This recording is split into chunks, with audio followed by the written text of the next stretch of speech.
दोस्तों, स्वागत है आपका हमारे चैनल पर। मेरा नाम रीता है। यूं तो हमारी शादी को 5 साल हो गए हैं और मेरी 1 साल की बेटी भी है। वैसे तो मैं सुखी हूँ, पर लगता था कि कुछ कमी सी है। मेरे पति बहुत सीधे हैं और मैं भी उनको बहुत प्यार करती हूँ। मैं भी अपने कॉलेज लाइफ में बहुत सीधी रही हूँ। ना मैंने किसी लड़के को घास डाली और ना ही डालने दी।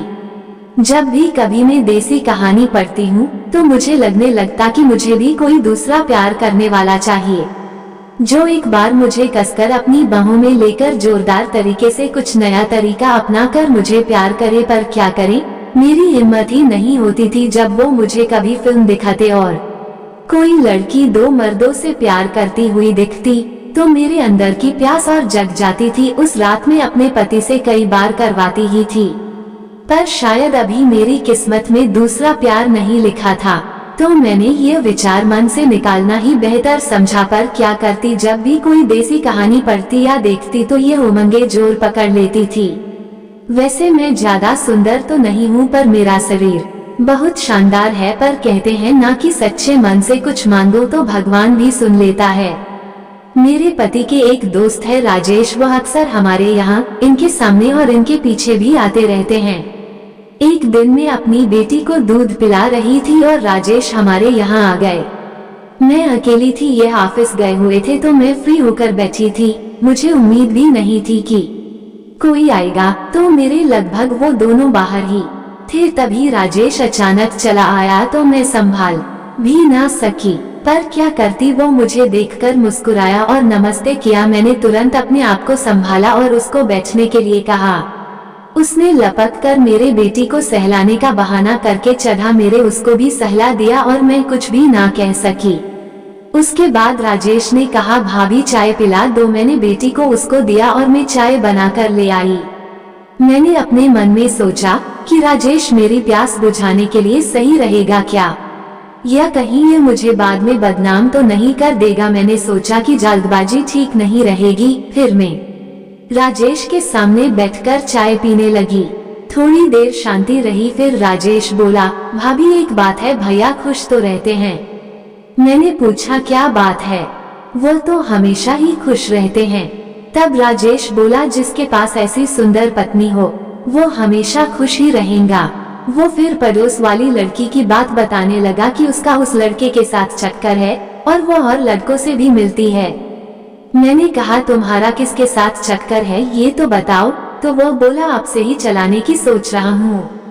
मैं मन ही मन तो खुश हुई, पर मैंने कहा, पहले मेरे पति से मिलकर फिर सोचना। जब वो बोला, इसलिए तो आज तक नहीं बता पाया हूँ। मैंने मन में सोचा कि आज तो राजेश पट गया, तो देखते हैं कि आगे क्या होता है। तभी मैंने कहा, तुम्हारे भैया के आने का समय हो गया है। तो वो बोला, रहने दो, आज मैं चलता हूँ, कल आऊंगा। मैंने कहा, ठीक है। अगले दिन राजेश फिर आ गया और आज एकदम बंठन कर आया था। मैंने सोचा कि आज तो यह मुझे प्यार करके ही जाएगा, और यह सोचकर मेरा मन भी उसकी तरफ आकर्षित होने लगा। मैंने कहा, बैठो आप, और वह बैठ गया। उस समय मैं बेटी को सुला रही थी और वह मुझे बैठा बैठा देखने लगा और मुस्कुराने लगा। मैंने पूछा, क्या बात है? तो कहने लगा, आज आपको लाइन मार रहा हूँ। अब मैंने भी सोच लिया कि एक बार इसका ले ही लेते हैं, किसको पता चलेगा, इसे एक बार कर ही लेते हैं, क्या फर्क पड़ जाएगा। मैंने कहा, मारो लाइन, देखे पटा पाते हो या नहीं। राजेश बोला, अगर तुम बुरा ना मानो तो मैं अभी पटा लूं। मैंने सोचा अगर उनका नाम लिया तो यह वैसे ही डर कर भाग जाएगा, तो मैंने कहा, मैं बुरा नहीं मानूंगी। इतना कहते ही वह मेरे पास आकर बैठ गया और मेरा हाथ अपने हाथ में लेकर बोला, मैं आपको बहुत पसंद करता हूँ। मैंने कुछ नहीं कहा और सिर्फ नजरें झुका ली। इससे उसकी हिम्मत और बढ़ गई और यह मेरे और पास आ गया। मैं अंदर ही अंदर काफी खुश थी, थोड़ा डर भी था, पर दिल कर रहा था कि कर ले बेवफाई, अगर दूसरा प्यार पाना है तो। उसने मेरा हाथ अपने हाथों में ले लिया और वह मेरे चेहरे को अपने हाथों में लेकर मेरे गाल पर किस करने लगा। अब मेरे से शायद रुकना मुश्किल था, पर मैं शांति से बैठी रही। मन बहुत तरंगित हो रहा था। मन में इच्छा थी कि आज मुझे मनचाहा प्यार मिलने वाला है। उसके बाद उसने मेरे होठों को किस करना शुरू किया। अब मेरे लिए रुकना नामुमकिन था। मैंने भी उसे बाहों में भर लिया और मैं भी उसके चेहरे, होठ, गाल पर जोरदार किस करने लगी। अब मुझे राजेश में अपना पति नजर आने लगा। अब ये पूरी तरह खुल चुका था। मेरी और उसकी सांसें बहुत तेज चल रही थी। ना वो कुछ कह पा रहा था और ना मैं कुछ कह पा रही थी। तभी मुझे ध्यान आया कि मेरा घर खुला हुआ है। मैंने राजेश से कहा, तुम बैठो 1 मिनट। वो बैठ गया। मैंने घर के बाहर जाकर देखा, कोई घर के बाहर नहीं था। तो मैंने अंदर आकर अपना गेट बंद किया और गेट बंद करते ही तो मानो राजेश सब समझ गया और वह शुरू हो गया। तभी मेरे शरीर में अकड़न शुरू हो गई और मैंने राजेश को कसकर भींच लिया।